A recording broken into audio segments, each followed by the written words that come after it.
Bali is an agriculture-dominated island with a world-renowned system of terraced rice fields, manifesting a harmonious relationship between man, nature, and God. However, the Green Revolution that only pursues higher production has broken that harmonious balance.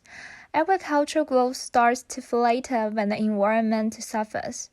Meanwhile, in the modernization process, over-reliance on tourism has caused a series of social-economic and environmental changes, putting agriculture in a disadvantaged position. Satisfying the increasing food needs thus becomes a challenge. Climate change has made agricultural production more vulnerable, while exacerbated water scarcity and pollution put heavier stress on agricultural development.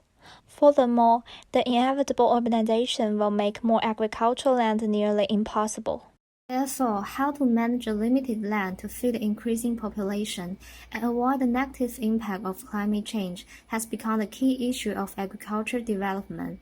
We aim to reach the goal by increasing quantity, enriching variety, and enhancing agriculture attractiveness so that agriculture production can regain attention and vitality. Meanwhile, using sustainable planting methods to mitigate vulnerability and enhance food security. Through 4 strategies, agriculture in Bali will change from rice-dominated single structure to a more diverse and resilient one, feeding the population and reducing 50% carbon emission by 2050. The 4 strategies are urban agriculture, low-tech food bank, energy farming, and food forest. The 4 strategies work together to form an integrated loop from otherwise disconnected flows in nature, food, waste, and ecological system, reconstructing the harmonious relationship between human and nature, urbanization and tradition through producing food under the principle of permaculture. We develop urban agriculture to increase the possibility of agricultural production. Residents are encouraged to use sustainable methods to engage in household and community farming, where they are possible to gain benefits and an interest in farming. The co-urban area conducts urban farming as the supplementation of daily food sources, with the city farm close to the area of greatest demand and agroforest as buffer. Shorter travel distance and ecological effects can lower carbon emissions. The green system in the co-urban area consists of kitchen yard, orchard street, and community farming, which integrate agricultural landscape into urban living, enrich food supply, and record agriculture-related knowledge and pleasure. Outside the co-urban area, the city farm and renewed granary conduct food processing and storage. Then the suburban agroforest plays the role of absorbing carbon, providing materials, and protecting the ecology. To alleviate water stress and reduce reliance on fertilizer, water-saving plants and comparison planting methods are selected. Meanwhile, home composting is promoted in neighborhoods to avoid the negative impact of agricultural waste. The blue system serves the green system, using the slopes of traditional Balinese houses to harvest rainwater and recycle it. The red system is about food collection and trade, shaping city as the food hub with interconnected systems. Taking Denpasar as an example, the plan reconfigures relationship between farmland and urban development. Agricultural programs and consumption hotspots are located closely, creating opportunities for economic development and reducing transport carbon emissions. A series of productive green belts, farming gardens with a range of plot types, and compost sites are distributed in the neighborhood so that every resident can access to them within walkable distance. Urban agriculture aims to make neighborhoods as food baskets and lead a new paradigm of urban living.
We choose to develop the energy farming to mitigating the food crisis and improve agriculture sustainable.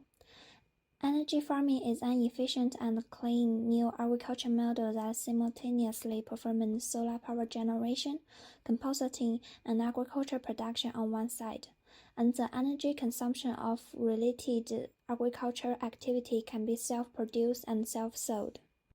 Energy farming can save land resources to efficiently alleviate the contradiction caused by the large increase in population and the large decrease in cultivable land.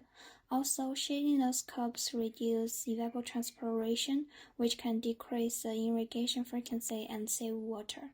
Meanwhile, the water volatilized by plants can cool the overhead panels to improve its efficiency. It's an agriculture model closely integrated with clean energy, which can greatly reduce pollution. The energy generated from the farm can meet the electricity demand of both agriculture and family activities, bring convenience and improve the life quality, and selling the excess electricity can generate the additional income. The shadow of solar panel can cause physiological response in plants. They grow larger than those in open fields to collect more light, and the organic fertilizer also have a positive impact on crops production, so energy farming can increase the yields and grow larger fruits. According to the potential of solar energy and biomass energy in Bali, I divide 3 kinds of energy farm: the solar-based energy farm, and the biomass-based energy farm, and the energy farm with high potential for both energy. Through energy farming, Bali's carbon emission in 2045 are 8.75 million tons less than it would be emission without any strategy.